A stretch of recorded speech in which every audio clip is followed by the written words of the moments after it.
de esta enfermedad. Entonces, alrededor del mundo tenemos alrededor de 537 millones de habitantes que viven con diabetes en el mundo entero.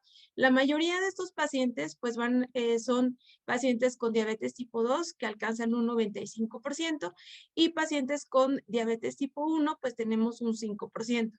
Y la enfermedad renal diabética pues alcanza a toda esta población.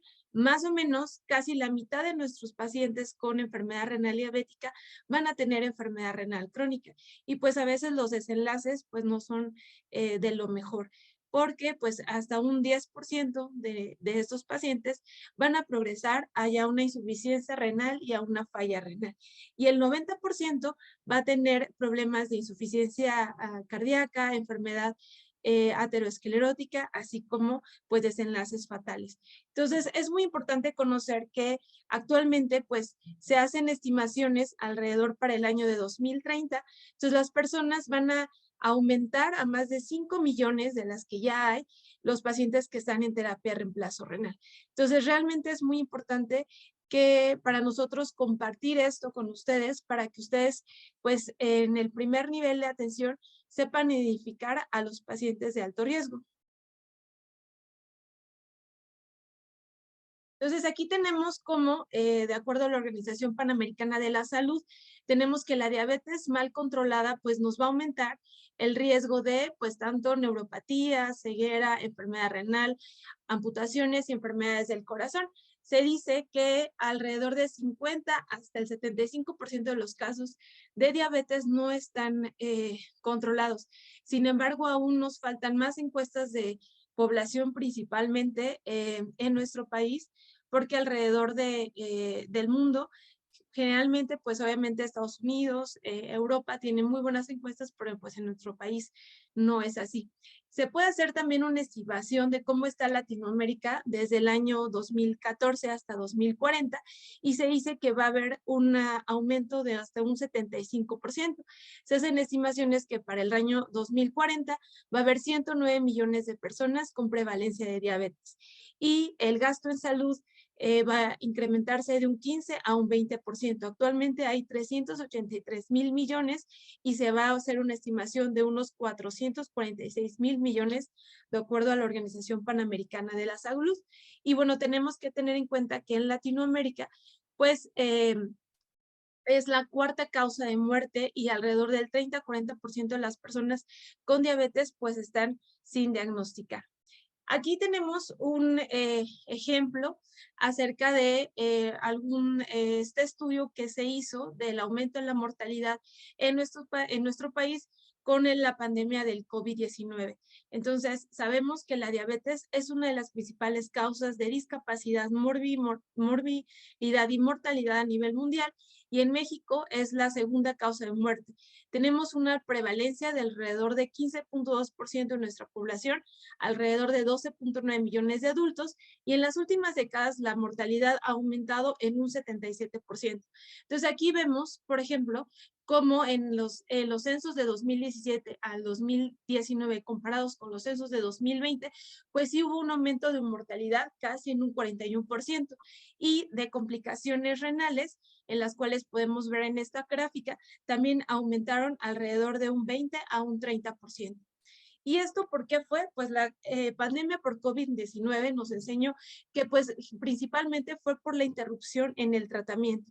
Las emergencias hiperglucémicas y fuera del hospital, porque bueno, son pacientes que no alcanzaron como tal a ir a atención porque bueno, los hospitales estaban pues en ese momento saturados. Entonces tenemos de una incidencia de 89.4%, así como también se relaciona con el nivel socioeconómico. Entonces todos los estados del sur de México fueron los más afectados. Entonces esto se relaciona que pues hubo una administración de medicamentos a veces incompleta por pues las citas tuvieron que ser prolongadas. También pues el manejo de las complicaciones no fue la esperada, por eso es que muchos pacientes se desarrollaron enfermedad renal crónica y aunado a las infecciones, bueno, a la infección respiratoria y a todas las complicaciones derivadas del COVID, pues no se les pudo otorgar pues esta terapia de soporte renal, porque vamos a conocer más adelante cómo estos pacientes pues tienen un mayor riesgo de desarrollar lesión renal aguda. Entonces, este es lo que nos enseñó la pandemia por COVID-19. También tenemos que tener en cuenta que tenemos que hacer, en nuestro país se hizo un asesoramiento acerca de la salud. Aquí, por ejemplo, vemos cómo se hicieron proyecciones en este estudio acerca de la diabetes tipo 2, se hicieron simulaciones de cohortes en población sin seguridad social. Entonces, si se fijan cómo es que se distribuye esta enfermedad renal diabética, ahorita vamos a ver los fenotipos relacionados a la diabetes mellitus a nivel renal. Entonces, si se fijan, todos nuestros pacientes caen en un fenotipo normoalbuminúrico. Entonces, aquí es donde nosotros tenemos que hacer un cambio, una estrategia para controlar mejor a nuestros pacientes, estratificar los factores de riesgo para que estos no progresen a la y a la macroalbuminuria y a una enfermedad renal crónica terminal que puede tener un desenlace fatal, ¿no? Como la muerte. Entonces, todos nuestros pacientes, generalmente, la mayoría, están en estadios tempranos o normoalbuminúricos, como es lo que vamos a revisar. Entonces, también algo muy importante que tenemos que conocer es que pues también la enfermedad eh, renal crónica y más la asociada a diabetes, pues como tal no hay un análisis muy bien documentado. Hay muchos pacientes que no tienen como tal un censo o no tenemos un tal diagnóstico o un tamizaje a estos pacientes. Entonces aquí podemos ver que la prevalencia de enfermedad renal diabética en pacientes con diabetes mellitus 2, como es lo que nos arroja este estudio, pues están infradiagnosticados. Alrededor de casi 70% de los pacientes ya tenían un grado de enfermedad renal crónica y más del 38%, un 40%, pues ya tienen algún rasgo de enfermedad renal diabética y nosotros pues no siguen infradiagnosticados. Entonces, todo eso es lo que nosotros tenemos que cambiar para que nuestros pacientes pues no se lleven a largo plazo no se llenen de discapacidades ni se lleguen pues de complicaciones a nivel cardiovascular. Entonces tenemos que identificar adecuadamente los factores de riesgo acerca de la enfermedad renal diabética. Sabemos que tenemos factores de riesgo de tipo de susceptibilidad de acuerdo a su grupo etario, hacia lo que es su raza, hay pacientes, obviamente, de las razas afroamericanas, hispanos, que tienen mayor tendencia a esta enfermedad renal diabética. También tenemos, pues, como tal, historia familiar de enfermedad renal diabética, lo que conduce también un riesgo, así como otras desórdenes genéticos a nivel renal que también, pues, nos pueden ayudar. También tenemos tanto factores que son de susceptibilidad como de iniciación, en el caso de pues, la hiperglucemia, la obesidad y la hipertensión, y también tenemos algunos otros factores de riesgo que tenemos que identificar, como son el daño agudo en el riñón, que principalmente a veces es por nefrotoxicidad, por presencia de tabaquismo, y todos estos factores nos pueden llegar tanto a que se inicie y tanto que progrese, así como pues los factores de estilo de vida. En este caso sería la ingesta alta en proteínas, también se ha relacionado como factores de progresión y de susceptibilidad. Entonces, como tal, de los factores más importantes tenemos a la hiperglucemia. En pacientes normoalbuminúricos sabemos que la diabetes mellitus tipo 1 es un factor independiente de progresión para su desarrollo. Tenemos que también saber que el legado glucémico de los pacientes es esa memoria metabólica que sugiere que el control glucémico va a tener un daño irreversible. Es decir, si los pacientes constantemente están manejando niveles de glucosa alterada, pues esto va a ocasionar cambios epigenéticos que van a hacer que pues tengan un daño irreversible a largo plazo. También sabemos las metas de hemoglobina glucosilada. Ahorita vamos a revisar en quién sí es necesario mantener niveles por debajo de 7 y hay algunos que por sus comorbilidades, pues también es más riesgoso tener un control estricto de la hemoglobina glucosilada. Pero en general, pues sí se previene con adecuado nivel, adecuado control glucémico, una reducción en 9 años, el riesgo de desarrollo de tanto micro o macroalbuminuria. Ahorita vamos a ver cómo debemos clasificar la albuminuria. Y esto, la disminución del riesgo es de un 34 a un 56%, así como una disminución del 50% del descenso de la tasa de filtrado glomerular. También la hipertensión es un factor de riesgo que si nosotros, incluso en estudios que se han hecho con targets por debajo de 150-85, hay una reducción de un 37% de las complicaciones microvasculares. Sabemos que por cada incremento de 10 milímetros de mercurio de la presión arterial sistólica, pues esto nos hace un incremento de lo que es la micro o macroalbuminuria y una reducción de la tasa de filtrado glomerular. Entonces, aquí tenemos la fisiopatología del estado hiperglucémico, porque, bueno, los dos pacientes pues tienen una sobreactivación del sistema angiotensina-aldosterona porque tienen un estado de lesión por hiperfiltración. Esto es porque, pues, obviamente tenemos que reabsorber, ¿no? Toda esa glucosuria y por eso es que el riñón usa uno de sus cotransportadores, que es el SGLT2, en donde hay en donde se da el estado de hiperfiltración y es donde se empieza a ver daño a la barrera de filtración. Y nosotros lo podemos ver por el estado de pérdida de proteínas, así como hay un estado de inflamación y de expansión mesangial. Ahorita vamos a ver más o menos cómo se ve en microscopía óptica y electrónica estos daños a nivel renal y que en general pues vamos a tener una esclerosis glomerular y una fibrosis tubulointersticial que nos dan cambios de una nefropatía progresiva. Entonces, estos son los mecanismos por los cuales pues el estado hiperglucémico va a empezar a dañar va a haber reducción del filtrado glomerular y en estadios tempranos, pues obviamente la presencia de albuminuria. Pero ¿cómo podemos identificar esta progresión y estos fenotipos? Sabemos que tenemos marcadores en estadios tempranos, marcadores circulantes y también biomarcadores histopatológicos, como es el engrosamiento de la membrana basal glomerular, la expansión mesangial con depósito de la matriz mesangial. Sabemos también que hay pacientes con normoalbuminuria, ¿no? Y que de estos pacientes que ya vimos que son la gran mayoría, un tercio de estos pacientes en unos 15 a 20 años van a progresar, si es que no se da un adecuado control, a esta microalbuminuria. Y de estos, un tercer por ciento de los pacientes a 10 años va a progresar, va a seguir progresando a una macroalbuminuria y finalmente a una enfermedad renal crónica terminal. Y una vez que ya tenemos una enfermedad renal crónica terminal, pues tenemos un grado de complicaciones, así como desenlaces fatales, pues en más de un 65%. Entonces, aquí, por ejemplo, podemos ver cómo es que se va instaurando a lo largo de tiempo y cómo es que nosotros podemos ahorita saber y hacer diversas intervenciones para hacer que estos pacientes pues no progresen y tener los adecuados control, para no tener este legado disglucémico de los pacientes.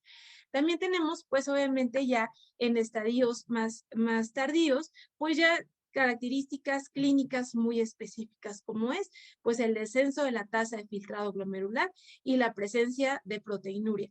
Dentro de los factores histopatológicos, pues ya vamos a ver en la microscopía de luz, vamos a ver pues esa hialinosis de las arteriolas aferentes y eferentes, porque sabemos que pues toda la hiperglucemia causa un estado de vasodilatación y de glomerulomegalia. Vamos a ver los nódulos de Kim-Steele-Whiston, vamos a ver el engrosamiento de la membrana basal glomerular y los cambios a nivel intersticial. Pero estos son cambios atípicos. Ahorita vamos a ver cómo es que se producen estos cambios en los pacientes. Y también tenemos que saber que no todo es nefropatía diabética.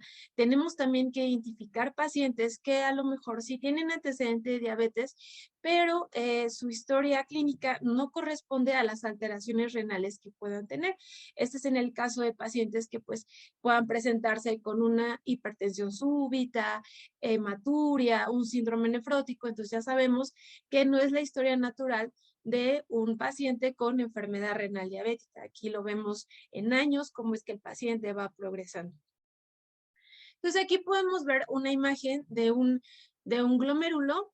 Aquí tenemos, pues, obviamente, el sistema podocitario, la membrana basal glomerular, las heces capilares, y vamos a ver cómo en un paciente con enfermedad renal diabética, pues vamos a ver cambios, ¿no? Entonces aquí va a haber el aumento de las células mesangiales, también a nivel del sistema podocitario va a haber irrupción del proceso podocitaria y aumento de la matriz mesangial y el aumento de la membrana basal glomerular, así como disrupción aquí en lo que es las células endoteliales. Entonces, todos estos son los cambios ultraestructurales que ocasiona el estado de hiperglucemia, de hiperfiltración y así como el estrés oxidativo. Entonces, estos pacientes obviamente pues son más, nos va a dar, son las manifestaciones clínicas que esperamos ver en el paciente y son las que tenemos que hacer un adecuado screening y son los pacientes obviamente que son más propensos a cualquier otro daño porque sabemos que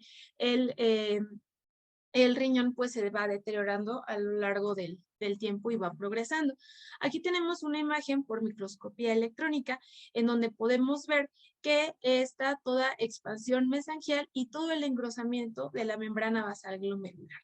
Entonces aquí es la diferencia de un paciente ya con una nefropatía diabética avanzada y es como vamos a ver cómo va progresando la enfermedad. Antes, nosotros consideramos la nefropatía diabética en 5 estadios, de acuerdo al paciente, cómo iba evolucionando, con una normoalbuminuria, micro, macro, hacia una enfermedad renal terminal. Sin embargo, sabemos que hay pacientes con enfermedad renal diabética que no son proteinúricos. Entonces, aquí por eso es que tenemos esta diapositiva. Entonces, en el camino proteinúrico, en donde se rompió la membrana basal glomerular, pues como tal, pues vamos a esperar cambios por nefropatía diabética. Pero hay pacientes que tienen también presencia de alguna otra glomerulopatía asociada a su enfermedad renal diabética. Entonces, estos pacientes son los que tenemos también que en primer nivel de atención deben de conocer que no todo es enfermedad renal diabética, sino es el curso de evolución de la enfermedad. Nosotros tenemos que identificar estos pacientes que pues no es esperado que hagan un síndrome nefrótico o tengan una caída abrupta del filtrado glomerular y con esto pues nosotros podemos ver que estos pacientes pues obviamente van a tener proteinurias francas, un síndrome nefrótico y estos pacientes obviamente, ahorita vamos a ver todos los nuevos medicamentos que se han enfocado a la disminución de la albuminuria, como son pues los YECA, los ARA y actualmente los SGLT2.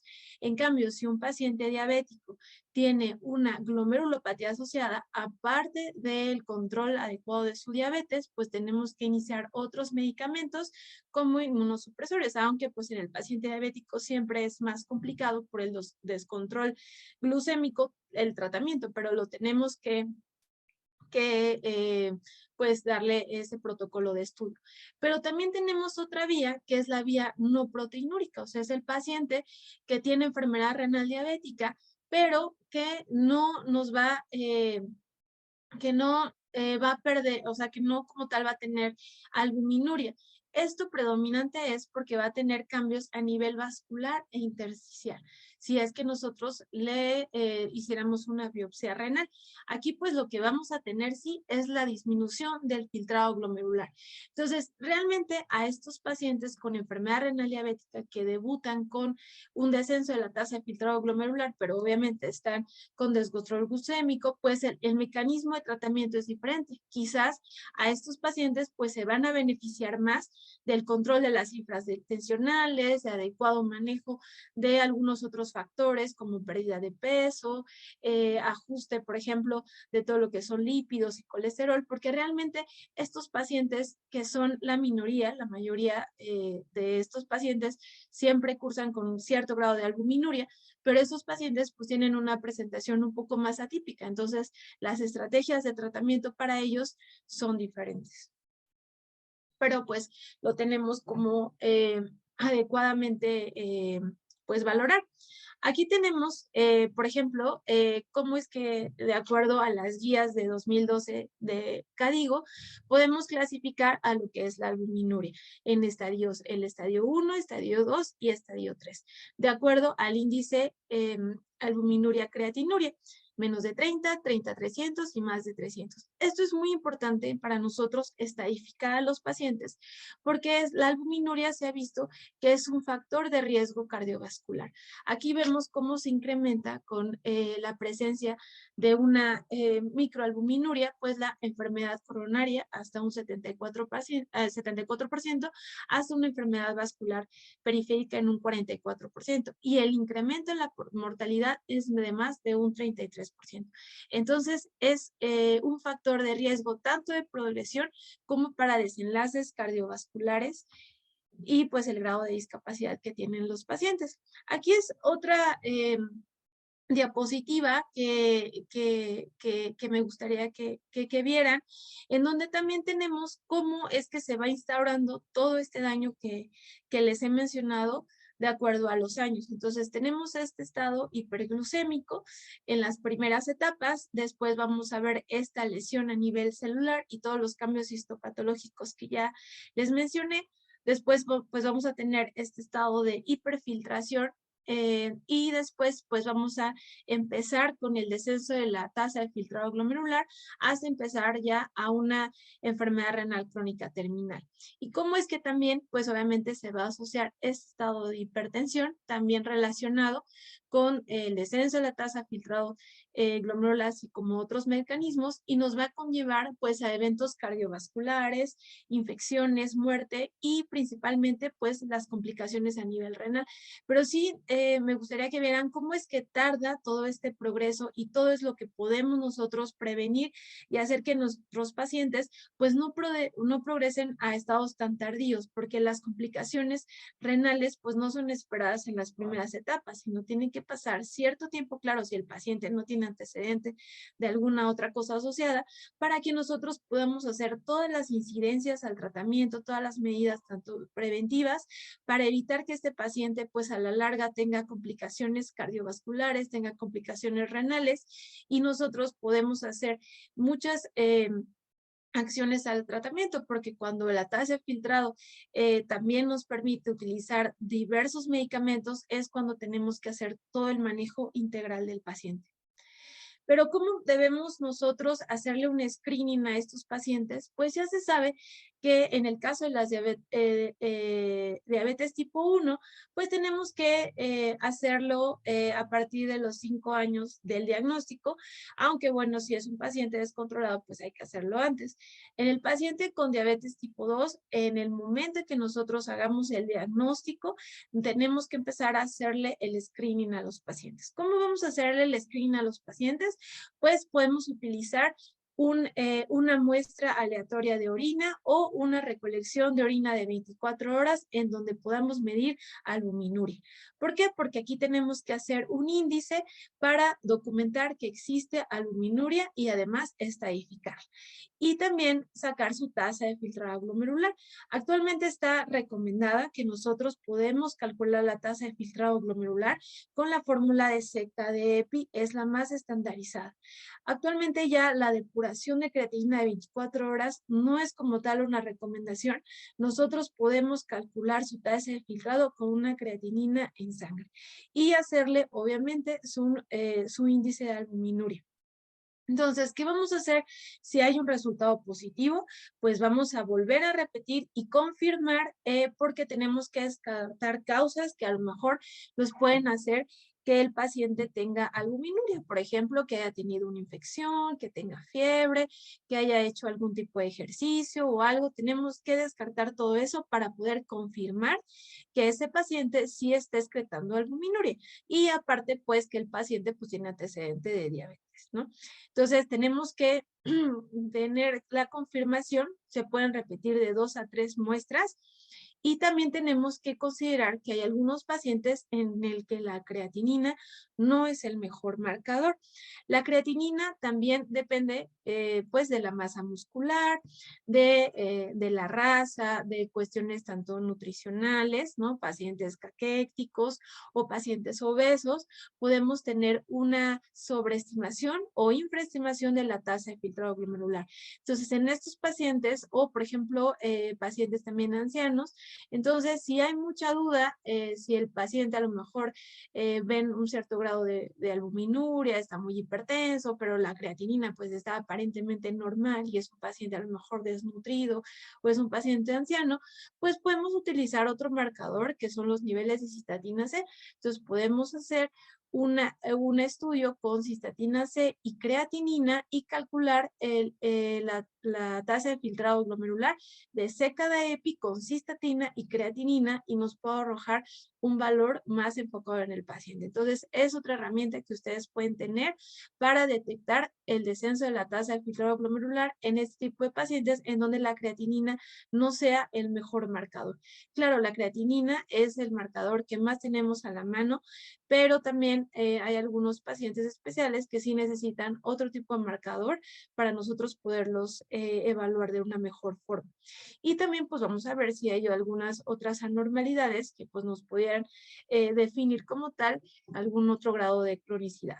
Entonces, el diagnóstico lo vamos a hacer con la presencia de un índice de más de 30 y una tasa de filtrado de menos de 60. Otra, alguna alteración de daño a nivel renal, es como vamos a ver que pues este paciente pues ya está cursando con una enfermedad renal crónica.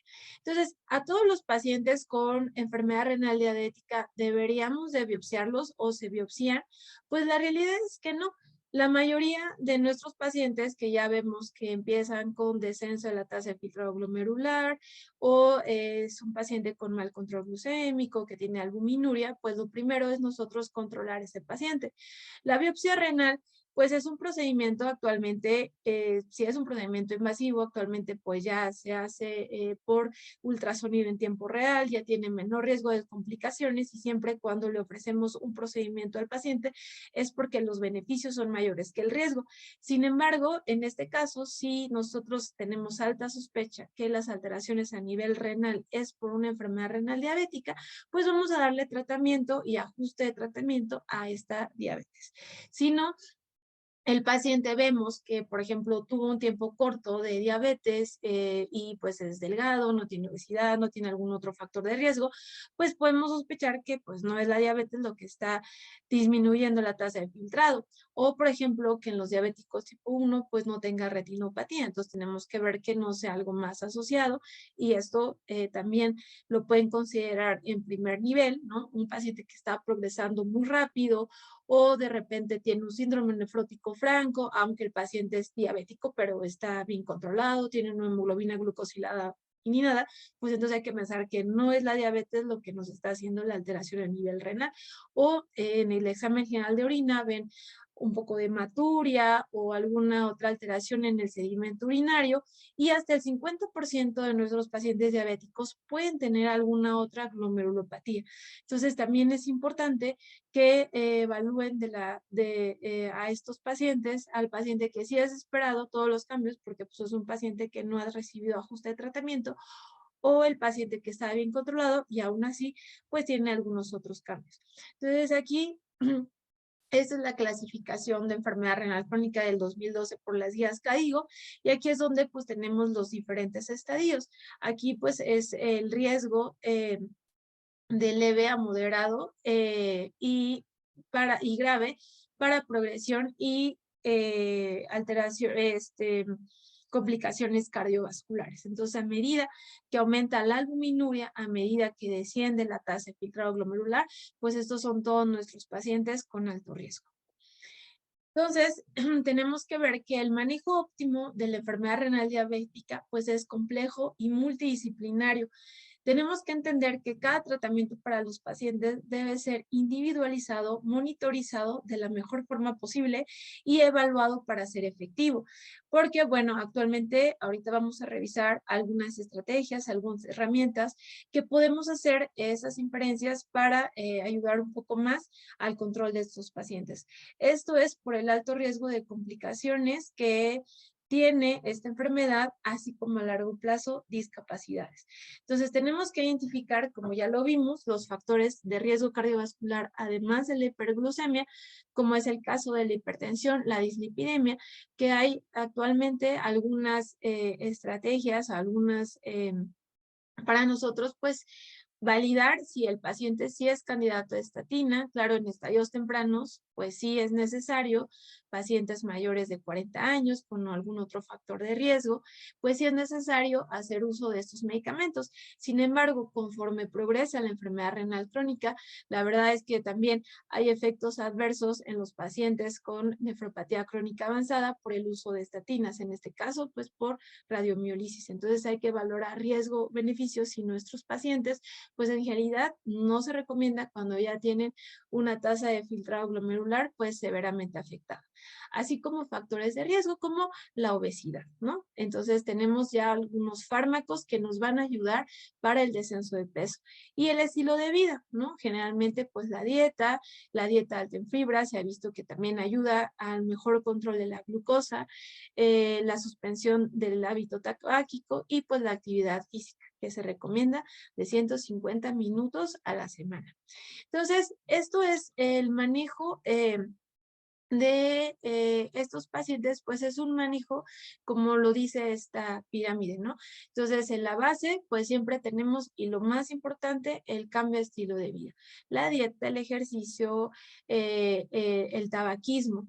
Y nuestra terapia de primera línea, pues tenemos a lo que son los hipoglucemiantes, ¿no? La metformina y actualmente ya como fármaco de primera línea están los inhibidores del SGLT2. Tenemos pues la empaglifosina, la dapaglifosina y el bloqueo del sistema renina-angiotensina, así como valorar de acuerdo al paciente el uso de estatinas, porque tenemos que estar valorando cada 3 a 6 meses el paciente si un paciente sí se va a beneficiar del uso de estatinas, principalmente por la edad y los otros factores de riesgo cardiovascular. Y hay algunas otras fármacos adicionales que nos pueden ayudar o se ha visto mejoría en reducción de complicaciones cardiovasculares y de nefroprotección. En este caso ya se incluyen los agonistas del receptor GLP-1, tenemos al liraglutide o al semaglutide, así como las terapias antiplaquetarias y actualmente los antagonistas del receptor mineralocorticoide de tercera generación no esteroideos, en este caso de la finerenona. Y otros factores adicionales para el control, pues tenemos el adecuado control de las cifras tensionales. Ahorita vamos a hablar un poco acerca del control glucémico y el manejo de lípidos. Entonces aquí nada más es otra gráfica en donde pues tenemos que ir estandarizando la atención. En este caso son lo que vamos a hablar ahorita de la terapia de primera línea para la hiperglucemia, para la inhibición del sistema renina-angiotensina, las consideraciones que tenemos que tener y algunos otros cambios para ayudar a la progresión de la enfermedad renal crónica. Entonces, el control glucémico tenemos que tener en cuenta que no siempre debe de ser tan estricto. Claro, en las primeras etapas sí se recomienda una hemoglobina glucosilada por debajo de 7. ¿Por qué? Porque estos pacientes sí se van a beneficiar de, pues, las complicaciones a largo plazo, ¿no? Tenemos que ver la severidad ya de enfermedad renal crónica que estos pacientes tienen, porque conforme avanza la enfermedad renal crónica, pues el riesgo de las hipoglucemias tiene también una alta mortalidad. También tenemos que ver sus complicaciones macrovasculares, también sus comorbilidades, porque también se han hecho estudios que pacientes con, por ejemplo, alguna otra comorbilidad como demencia o algo, pues también va a ser un riesgo que este paciente nos haga una hipoglucemia, ¿no? También, pues, que el paciente tenga acceso al manejo de estas hipoglucemias, tiene una adecuada educación, ya sea por parte de él o su cuidador, porque también un control tan estricto también podemos caer en esa alta mortalidad por las hipoglucemias y de discapacidad. Entonces, en general, en estadios tempranos, en un estadio 1 a un estadio 3B, pues se considera la frecuencia también de medición de hemoglobina glucosilada al menos de 2 veces al año y hasta 4 veces antes de que nosotros alcancemos la meta. Es igual para los estadios 4 y 5, así como para nosotros, bueno, ya más específico, para pacientes pues ya también trasplantados. Entonces, también tenemos que ver que conforme avanza la enfermedad renal crónica, también hay una baja confiabilidad en los valores de hemoglobina glucosilada. Y esto es porque pues nuestros pacientes también tienen presencia de una acidosis metabólica crónica que nos puede que puede interferir en los valores de hemoglobina glucosilada, también la presencia de anemia de nuestros pacientes, el uso de eritropoyetina o la presencia de transfusiones a los pacientes que ya están en terapia de reemplazo renal. Entonces, a medida que avanza la enfermedad renal crónica, también los niveles de hemoglobina glucosilada, pues también no son tan confiables. Por eso es que se han hecho varios estudios para determinar de manera efectiva si sí es recomendable o no los estrictos niveles de hemoglobina glucosilada. Y pues se ha consensuado que en realidad los pacientes que no tengan alguna comorbilidad o que tengan de 1 a 2 enfermedades crónicas, pues realmente un nivel aceptable de hemoglobina glucosilada puede ser por debajo de 7.5, teniendo una glucosa en ayuno de 90 a 150 y los pacientes que, por ejemplo, ya tienen 3 enfermedades crónicas con un ajuste de menos del 8% de hemoglobina glucosilada y un ayuno de 100 a 150, podemos ver que el paciente pues está en metas de tratamiento. Y a estos pacientes puede aumentar tanto el estricto control de hemoglobina glucosilada con valores hasta de menos 8.5, ya pacientes que tienen enfermedades terminales, demencia o dificultad tanto del paciente como del cuidador para el manejo de hipoglucemias. Entonces, con estos podemos ver que es aceptable hasta niveles de hemoglobina glucosilada por debajo de 8.5 o en ayuno de 100 a 180. ¿Y cómo es este monitoreo de lo que es la glucosa? Tenemos que también tomar en cuenta que, bueno, la mayoría de nuestros pacientes pues tienen el uso de lo que es la glucometría, ¿no? Que ellos mismos se toman la muestra de glucosa en la mañana, pero tenemos que ver que ya hay algunos dispositivos que nos muestran la glucosa monitorizada de manera continua, tanto de forma retrospectiva, que se pueden ir guardando los datos, como en tiempo real, o también un escaneo intermitente. Esto nos conduce a que cada vez podemos tener una correlación más fehaciente, porque a veces pues hay alteraciones de la hemoglobina glucosilada y pues las glucosas en ayunos todas están normales, pero si nosotros a este paciente de manera continua evaluamos sus niveles de glucosa, pues podemos ver que tiene variaciones. Entonces, por eso es que sale un otro indicador que es el tiempo en rango, en el cual el target de tratamiento es que todos nuestros pacientes siempre estén entre 70 y 180 miligramos por día y que la variabilidad de estas cifras, como lo ven en la gráfica de abajo, sea menos del 30%, para nosotros decir que nuestro paciente en realidad sí está controlado, porque principalmente esto es efectivo en los pacientes que vemos que hay discrepancias entre los niveles de hemoglobina glucosilada y los niveles de glucosas en ayuno, o los pacientes que están haciendo hipoglucemias, porque estos pacientes son candidatos pues a otros otro tipo de fármacos, ajuste de tratamiento, porque bueno, también a veces cuando ya los pacientes están con enfermedad renal crónica terminal en hemodiálisis o en diálisis, pues a veces lo único que se les ofrece es la terapia con insulina y además estos pacientes son candidatos también a otro tipo de tratamiento y estos pacientes a veces se piensa que estos pacientes están normoglucémicos, pero esto también no es cierto. El paciente, aunque esté en terapia de reemplazo renal, no es un paciente euglucémico. Los pacientes también tienen tanto factores que los pueden hacer hacia las hipoglucemias como a un estado de persistencia de la hiperglucemia, tanto por este legado disglucémico que tienen los pacientes como, por ejemplo, los pacientes en diálisis peritoneal que tienen estas cargas de glucosa secundario del uso de las bolsas de diálisis. Entonces, el paciente tenemos que monitorizarlo de manera adecuada, pero también deben de conocer que es el paciente en donde tenemos discrepancias, es el paciente que nos comenta que no tiene un adecuado control, que tiene muchos eventos de hipoglucemia tanto en la mañana o en la noche. Entonces, ese monitoreo y estas gráficas de variabilidad son las que tenemos que ver en nuestros pacientes para ofrecerles pues la mejor atención. Entonces, de acuerdo a las metas que tenemos que cumplir, podemos ver que pues es aceptable una glucosa plasmática en ayuno entre 80 y 130 y hemoglobina glucosilada pues menos de 7%, a considerar algunas otras comorbilidades como ya les mencioné. También pues una glucosa plasmática postprandial pues debe estar por debajo de 180. Y el uso de estos monitoreos continuos, que la mayoría se tienen que mantener en un 70% en el rango y una variabilidad de menos del 30%.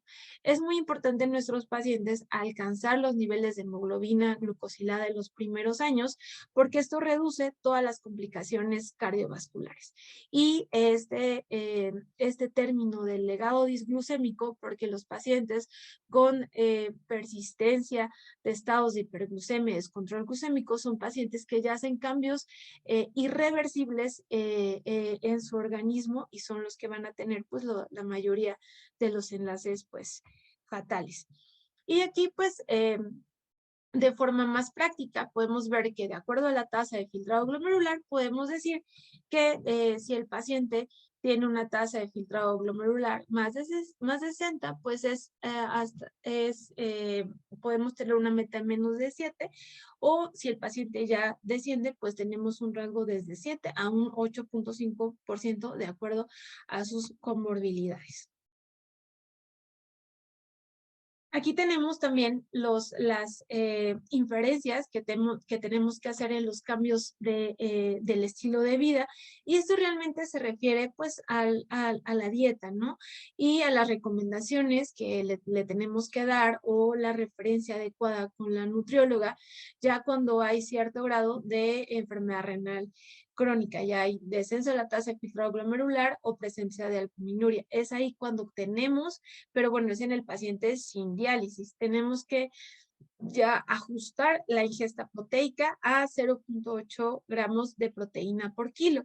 Y también aquí está como el plato saludable en el cual pues tenemos que incrementar la ingesta de frutas, de vegetales, porque esto tiene alto contenido en fibra y también la fibra nos ayuda para el buen control de la glucosa. Tenemos que disminuir la ingesta de proteínas de origen animal, preferir, por ejemplo, la proteína vegetal. También, pues, la ingesta de todas estas semillas que tienen alta fibra, como las nueces.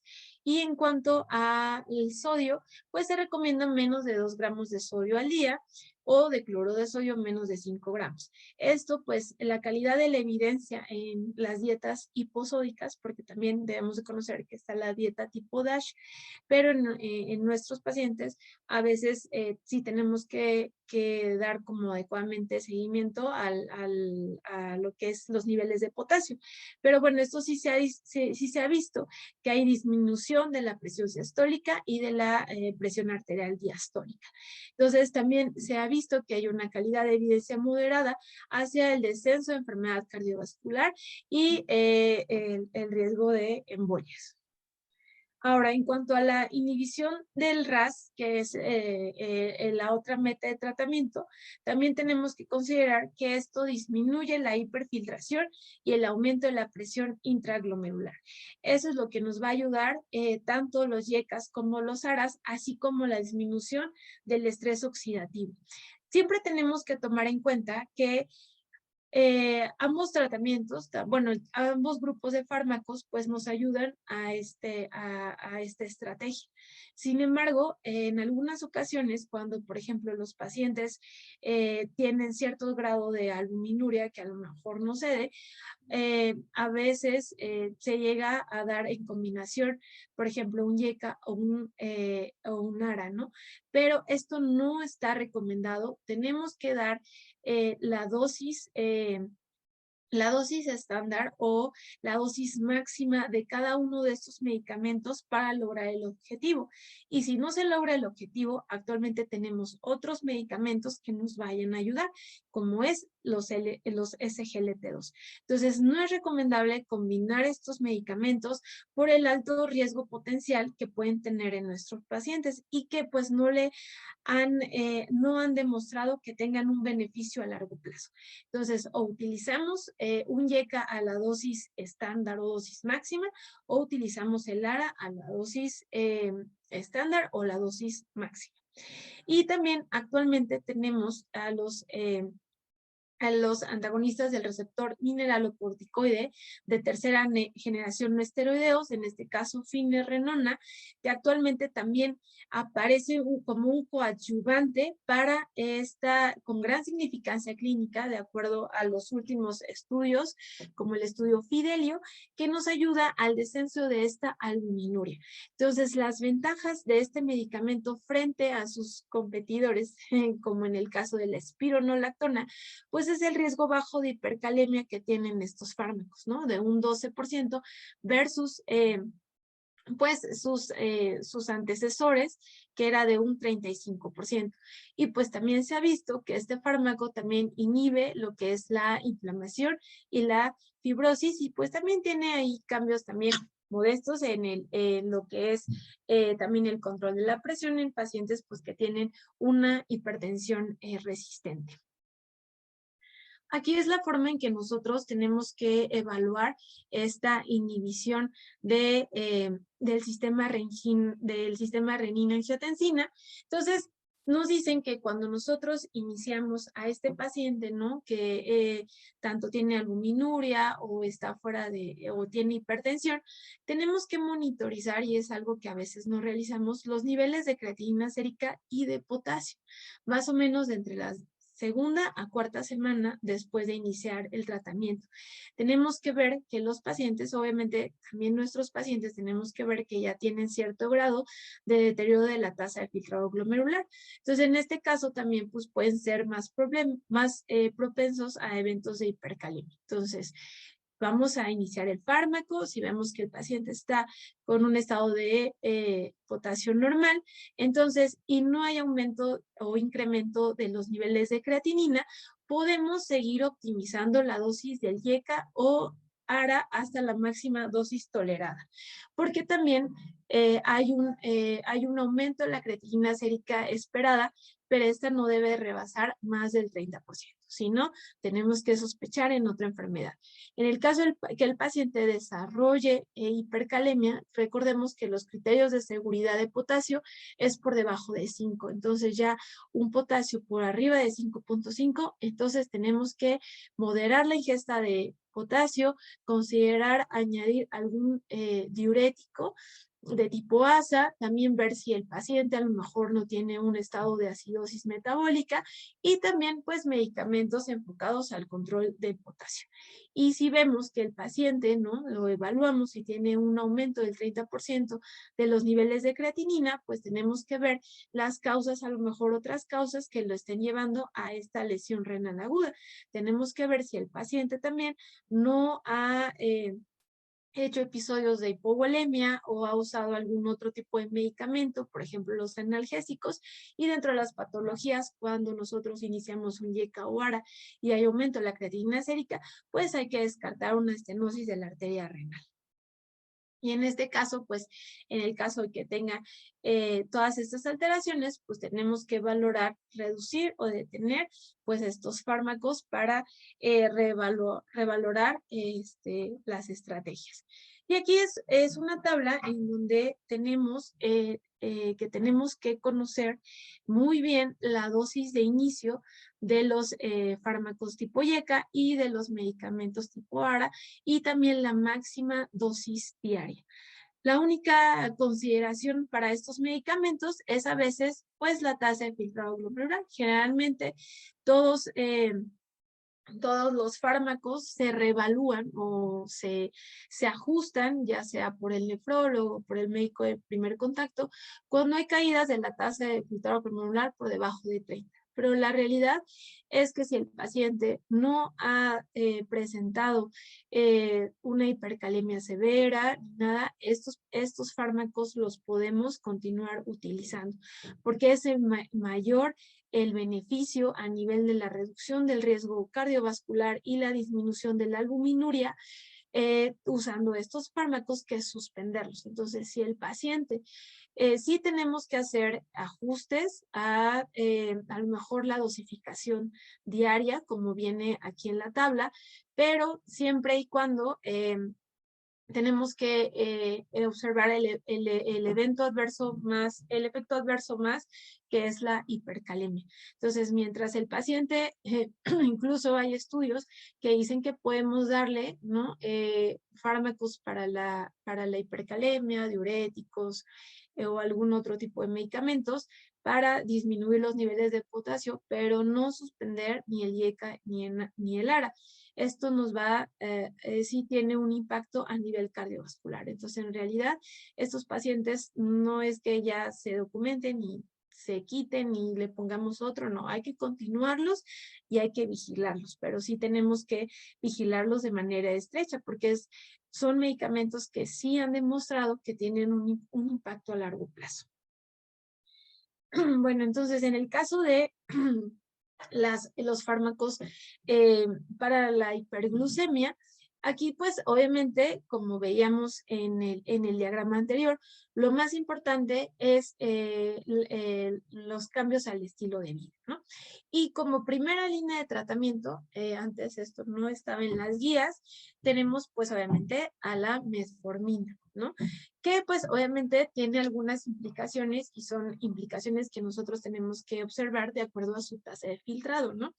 Que cuando cae por debajo de 45 tenemos que reducir la dosis a la mitad, cuando cae por debajo de 30 es un fármaco que tenemos que suspender o pues el paciente está en diálisis, pero es un medicamento que no le debemos de dar. Y la otra línea de tratamiento ya actualmente recomendada pues es el inhibidor SGLT2. Estos fármacos, antes pues se decía que pues si el paciente ya tenía una tasa de filtrado glomerular por debajo de 30, pues no los iniciáramos, pero actualmente con las nuevas recomendaciones podemos iniciarlos hasta una tasa de filtrado por arriba de 20. Y obviamente todavía no hay estudios como tal concluyentes para los pacientes que ya están en terapia de reemplazo renal.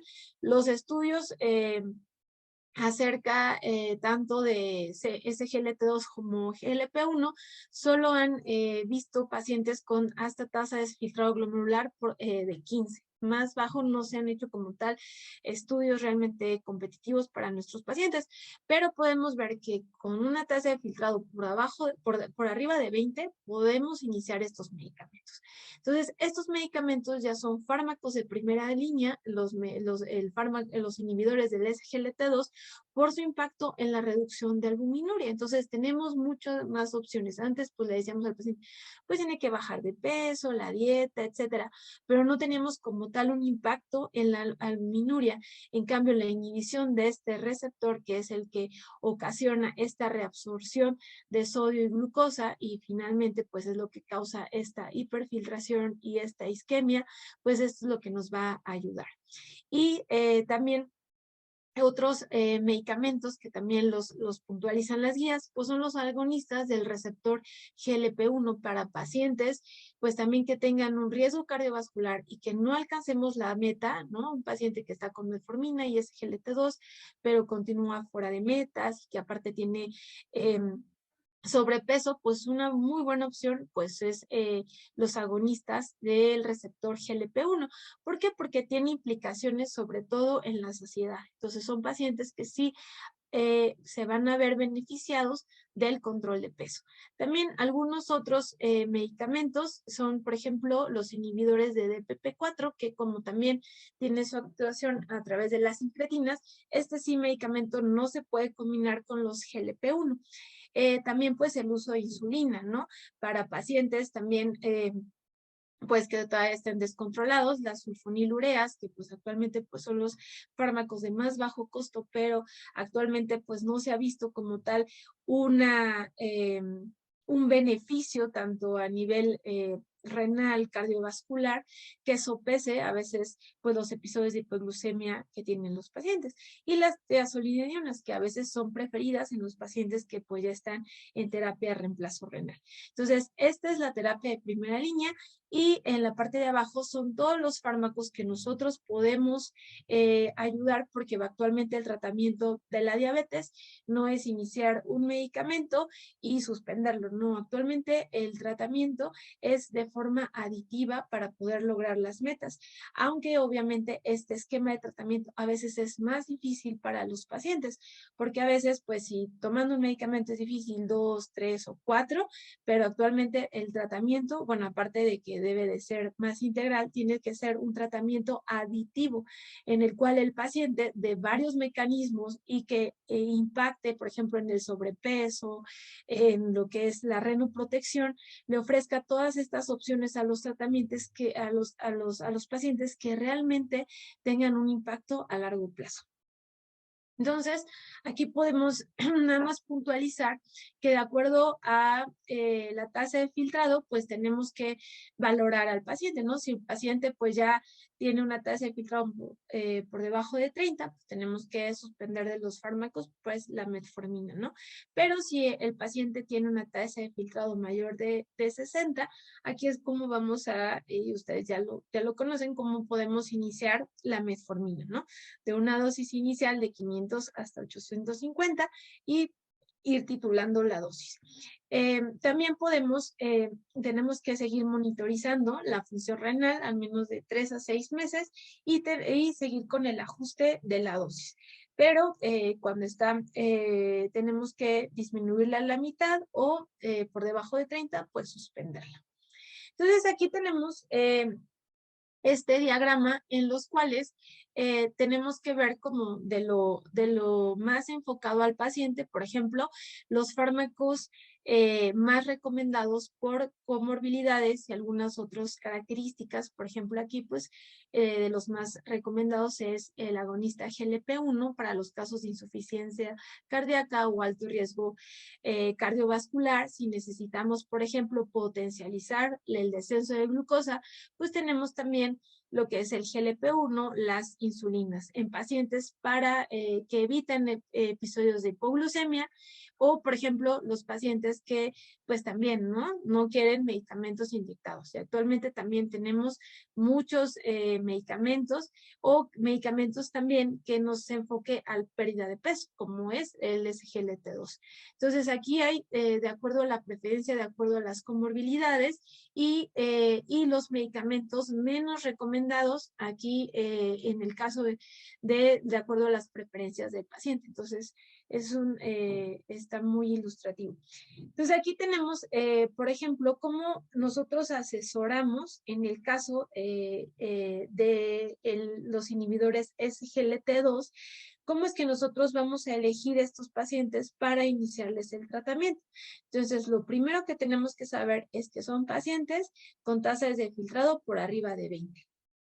y con pues una presencia de albuminuri.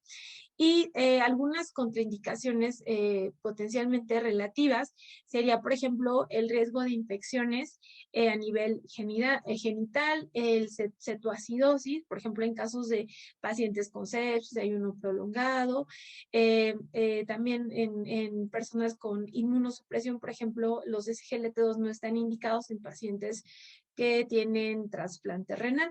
Aquí están las dosis de estos medicamentos, de la canaglifosina, dapaglifosina y empaglifosina, que tenemos que tener un adecuado control para evitar esas potenciales contraindicaciones, y que también con estos pacientes tenemos que esperar un aumento de la creatinina sérica secundario a este descenso de la hiperfiltración. Entonces, estos pacientes también pueden tener riesgo de hipoglucemia, aunque no es un fármaco que se relacionan a eventos de hipoglucemia, pero sí, y esto es principalmente porque tienen añadido, por ejemplo, alguna sulfonilurea en el paciente, una insulina, entonces pues tenemos que evaluar, pues reducir este paciente. También pues tenemos que valorar que estos pacientes pues ocasionan en algunas ocasiones, ¿no?, un estado de hipovolemia, y esto cómo lo vamos a poder subsanar, pues con reducción, por ejemplo, con la dosis de diuréticos si el paciente pues no lo amerita. Y su impacto de estos tratamientos es principalmente en la reducción de la inflamación y del estrés oxidativo. Entonces, esas son todas las moléculas, todas las vías de complemento que se ha visto que sí hay un impacto de estos dos fármacos para disminución de la lesión y de los impactos a largo plazo. Aquí tenemos igual algunas otras, pues, efectos adversos que sí hay que considerar, pero pues son realmente, hay algunas estrategias que podemos optimizar, por ejemplo, las que ya les comenté, por ejemplo, en los pacientes con riesgo de hacer una cetoacidosis, por ejemplo, pacientes en cirugía, sépticos, pues se tiene que suspender, si ya se inició, se suspende el SGLT2 por 1 o 2 días, o los pacientes que están esperando cirugía. Por ejemplo, con los GLP-1, las mayores efectos adversos son relacionados con lo que son las náuseas, los vómitos, porque pues por este evento de saciedad y el retraso a nivel gastrointestinal que hace que el paciente pues tenga una mayor saciedad, ¿no? Pero esto pues se puede disminuir con que pues el paciente se apegue pues más a su dieta, que haga colaciones, que no haga como comidas muy abundantes, y esto se disminuye enormemente. También otra cosa importante es que los pacientes con enfermedad renal diabética tienen mayores episodios de lo que son lesión renal aguda. Principalmente la diabetes es un factor predisponente, y sí es importante verlo porque esto también confiere un cierto grado de discapacidad. Entonces, esto puede ser por medicamentos. Hay muchos pacientes que, aparte de pues tener diabetes, enfermedad renal diabética, tienen pues también una alta ingesta de nefrotóxicos, AINES, también pues obviamente los estados de sepsis, que pues ya obviamente también a nivel histopatológico, pues ya hay alteraciones estructurales en su riñón, y pueden presentar estos eventos sin algún otro factor desencadenante, simplemente pues que se perpetúe el estado de hiperglucemia. Porque, bueno, la lesión renal aguda pues es un factor de riesgo independiente. La diabetes es un factor de riesgo independiente para el desarrollo de lesión renal aguda, y pues también por el estado de hiperglucemia principalmente en el túbulo proximal, que es donde tenemos ese transportador, ese receptor de SGLT2, y el daño al sistema podocitario. Entonces, la aparición de la albuminuria y estos eventos de lesión renal aguda, pues pueden llevar más rápido a que nuestro paciente progrese. Por eso es que también tenemos que tener en cuenta que pues todos los episodios a lo mejor de una infección de vías urinarias o la ingesta de analgésicos son cosas que nosotros pues también podemos hacer inferencia en nuestros pacientes porque sabemos que el paciente diabético y ya con una enfermedad renal diabética pues es más probable que tenga un daño renal agudo y que ese le condicione, pues, necesidad de terapia de soporte renal.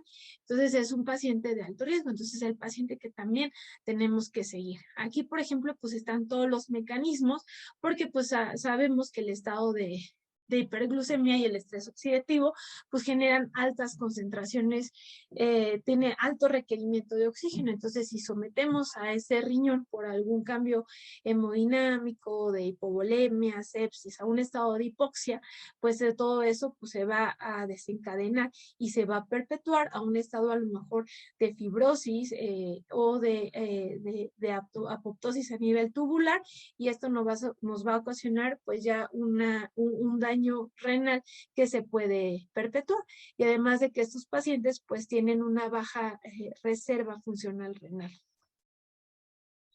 Entonces, por eso es que es muy importante que nosotros tengamos un adecuado registro y asesoramiento del riesgo de nuestros pacientes, porque tenemos que tener metas muy claras, ¿no? Promover el autocuidado, uso de fármacos que ya tengan efectos protectores a nivel de los órganos. Entonces, si sabemos que las principales complicaciones son a nivel renal y cardiovascular, le tenemos que ofrecer a nuestros pacientes estos fármacos que nos van a ayudar a la protección a largo plazo. También que debemos de tener una terapia multitarget acerca del adecuado control de la glucosa, el control de las cifras tensionales y de los lípidos. Todo esto pues vamos a estratificarlo para que los pacientes tengan un óptimo control, así como pues obviamente también pues el apoyo por parte de sus familiares. Entonces, estas son las metas que tenemos que tener, y esto todo también va enfocado porque pues la Organización Mundial de la Salud prevé que para el 2030 una de sus metas sea la reducción de 1/3 de muerte prematura de todas las enfermedades no transmisibles, ¿no? A través de la prevención y el tratamiento para promover pues obviamente la salud tanto física como mental. Entonces son todos, bueno, y eso obviamente se tiene que lograr pues con la adecuada cobertura universal de salud, la protección de lo que son los riesgos financieros, el adecuado asesoramiento de los servicios de salud, y que pues toda atención ahora pues es centrada en la persona.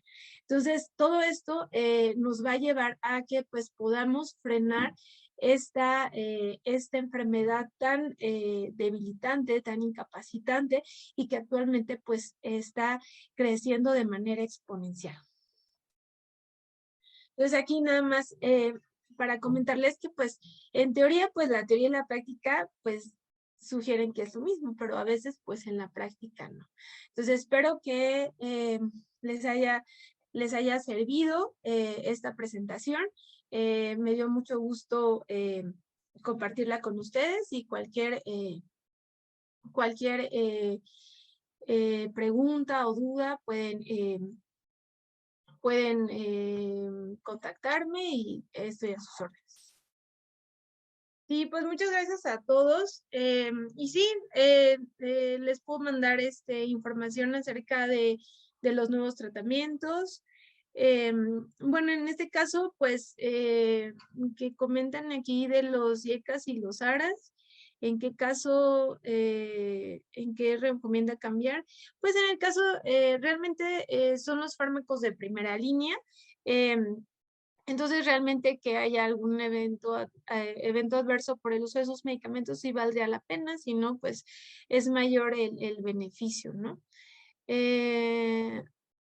Ok, entonces el paciente con tasa de filtrado glomerular normal, pero ya presencia de albuminuria, pues hay que documentar bien este paciente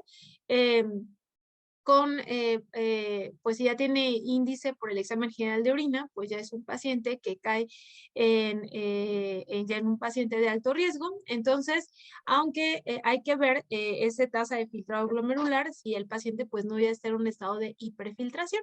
Entonces, lo que hay que hacer, pues obviamente es el ajuste de todos sus factores de riesgo. Si el paciente pues es obeso, hay que llevarlo a descenso de peso.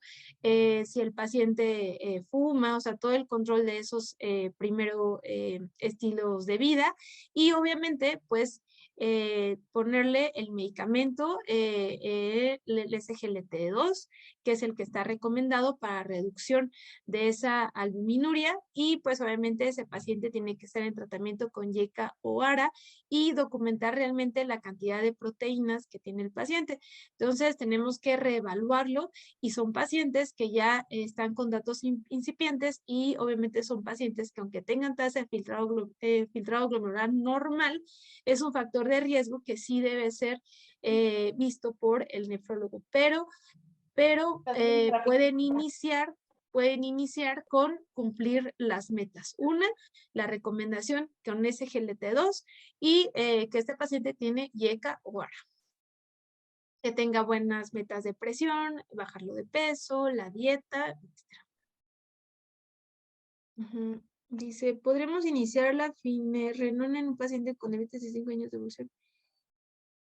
Bueno, en realidad lo que tenemos que ver es si el paciente primero es candidato. O sea, primero hay que optimizar realmente que el paciente esté con las primeras metas de tratamiento y si el paciente aún persiste con una albuminuria, un estadio A3, o sea, una albuminuria franca, entonces ese paciente pues sí se beneficiaría o no está en metas de cifras tensionales, entonces ese paciente pues sí podríamos iniciarle finerenona. Y les voy a compartir el artículo porque ese medicamento apenas está por llegar a México, más o menos va a tener el costo como la dapaglifosina, pero para que ya vean las metas de atención. Y dicen, pacientes con uso de alfa-cetanólogos, ¿qué metas terapéuticas debe de cumplir? En realidad, para nosotros los nefrólogos, hay dos vertientes para el uso de alfa-cetoanálogos. Hay nefrólogos que sí usan alfa-cetoanálogos y hay nefrólogos que no usan alfa-cetoanálogos. ¿Esto por qué?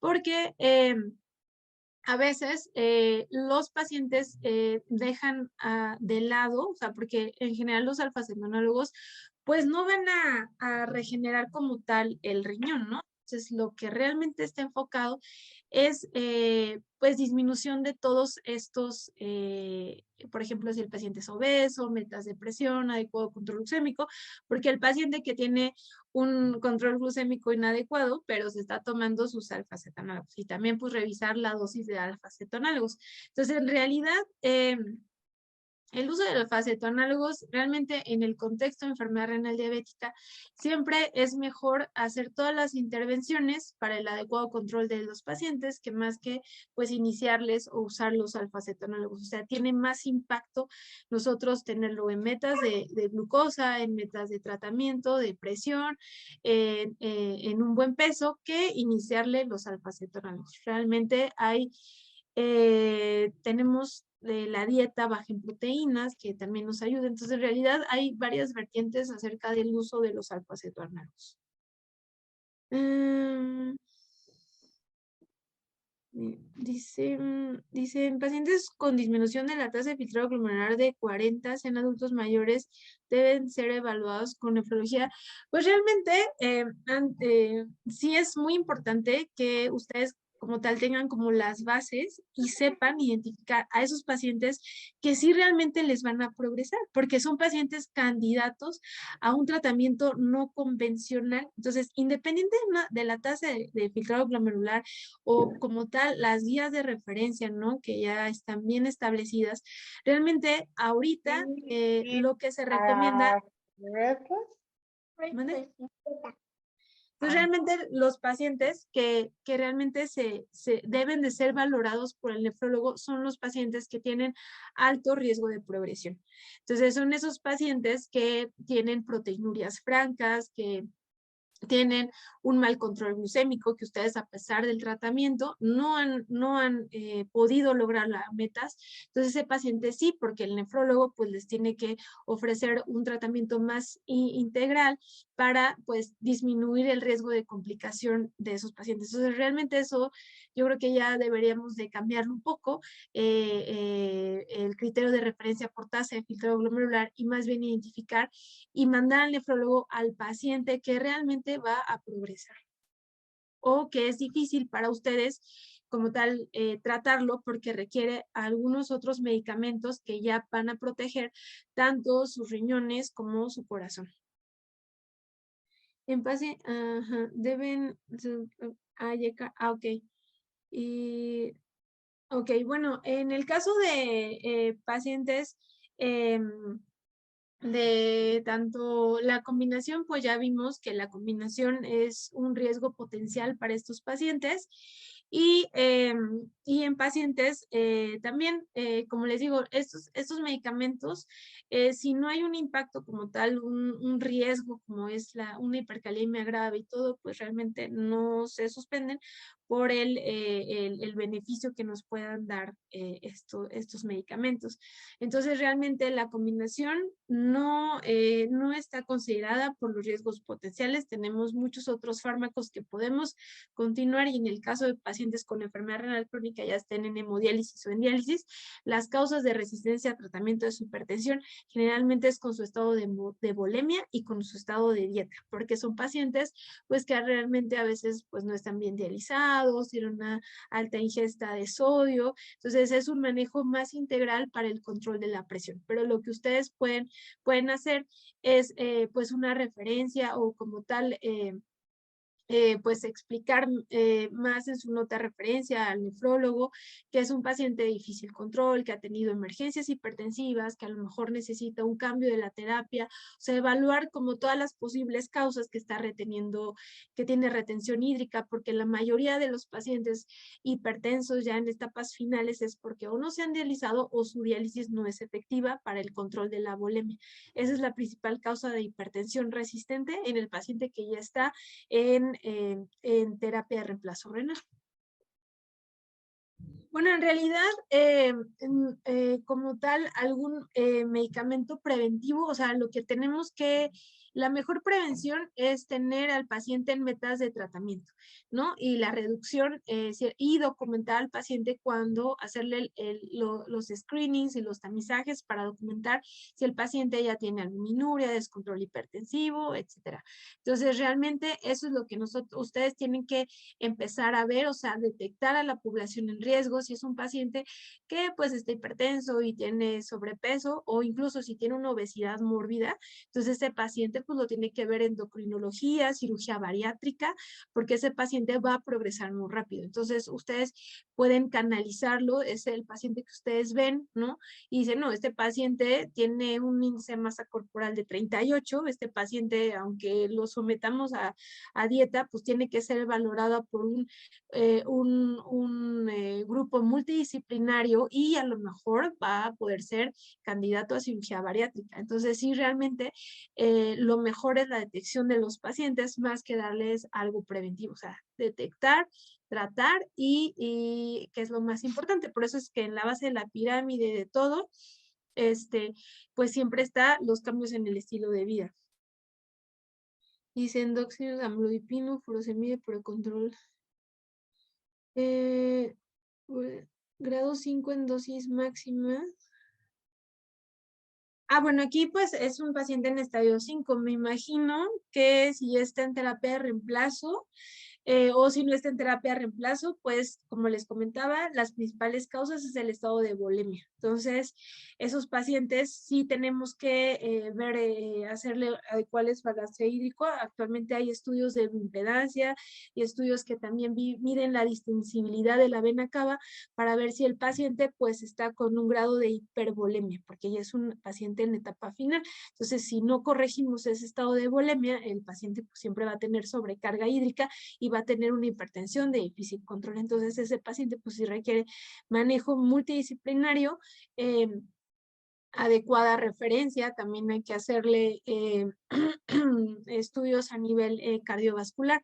Entonces, para este tipo de pacientes y más en etapas finales, generalmente son por estados de volemia. Entonces, si le estamos a optimizar, pues los valores de furosemida, los calcioantagonistas, si es un paciente que no tiene alguna otra contraindicación, pues si ha iniciado diálisis o no, versus esquema de diálisis, y Con los generalmente es coches, por mi estado vida. de volemia. En un paciente monorreno, pues en los pacientes monorrenos se clasifican como, como ya tienen una alteración estructural, o sea, tienen una enfermedad, bueno, de acuerdo a la creatinina que ya tienen y el otro riñón ya hizo la compensación, pues ya se clasifican en un estadio 1, ya tienen cierta enfermedad renal crónica. Entonces, es igual, la primera línea de tratamiento, como lo marca, es metformina más el SGLT2 y medir adecuadamente sus niveles de glucosa, presión arterial, etcétera, porque ese es un riñón que ya compensó la función del otro, pero bueno, por la carga hereditaria, pues desarrolló diabetes, ¿no? Entonces, igual es, si el paciente monorreno ya incrementó de peso, entonces pues tenemos que reevaluar si no es candidato a un GLP-1. Entonces, es el mismo algoritmo.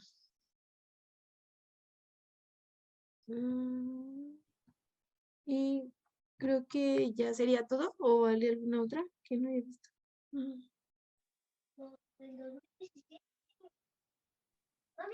No, doctora, al parecer ya son las únicas preguntas que... ¿cómo es el seguimiento en pacientes con lupus? Bueno, pero lupus como de, bueno, también hay alguna, bueno, enfocado al tema, eh, es, también hay una diabetes asociada a la inmunosupresión. Hay pacientes que, pues, por el uso, generalmente en el lupus se dan anticalcineurínicos, entonces generalmente también es una diabetes mellitus inducida. Entonces, si el paciente también desarrolló enfermedad renal diabética, pues el seguimiento pues es el mismo, ¿no? A veces también hay que hacer el cambio de los anticalcinurímicos por algunos otros fármacos que no causen tanto descontrol glucémico. Y obviamente también es evaluar el peso, la alimentación, etcétera, pero sí puede haber una diabetes inducida por los inmunosupresores.